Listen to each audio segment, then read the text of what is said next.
জিয়াউর রহমান মরহুম হয়তোবা তিনি সরাসরি লা ইলাহা ইল্লাল্লাহ লিখতে চেয়েছিলেন আমার বিশ্বাস, কিন্তু লিখতে পারেন নাই পারিপার্শ্বিকতার কারণে, কিন্তু ভাব অর্থটা তিনি এনে আল্লাহর কাছে এত প্রিয় হয়েছেন, বাংলাদেশের স্বাধীনতা থেকে নিয়ে আজও পর্যন্ত এত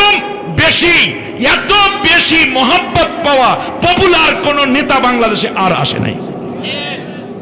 তার কারণ কি? কারণ তিনি সংবিধানে বিসমিল্লাহটা নিয়েছিলেন, সংবিধানের মধ্যে তিনি এই আল্লাহর প্রতি অবিচল আস্থা ও বিশ্বাসকে সংযুক্ত করেছিলেন, ইসলামের প্রতি তার ছিল গভীর দরদ, যার কারণে বাংলাদেশের মানুষ আলেম ওলামা তাকে শ্রদ্ধা করতেন। কিন্তু দুঃখজনকভাবে আজকে বলতে হয়, আমি শুধুমাত্র সংশোধনের জন্য বলছি, যে সেই দলেরই কিছু কিছু লোক বামপন্থী এমন ঢুকে পড়েছে, যারা ইসলামের কথা শুনলে, আলেম ওলামাদের কথা শুনলে তাদের গা জ্বলে এবং নাস্তিক্যবাদকে প্রতিষ্ঠিত করার জন্য বিএনপিকে ব্যবহার করতে চায়। বিএনপিকে বাম নিয়ে চলার দরকার নাই, মুসলমান নিয়ে চলেন, আল্লাহ আপনাদের ইজ্জত বাড়াই দিবেন।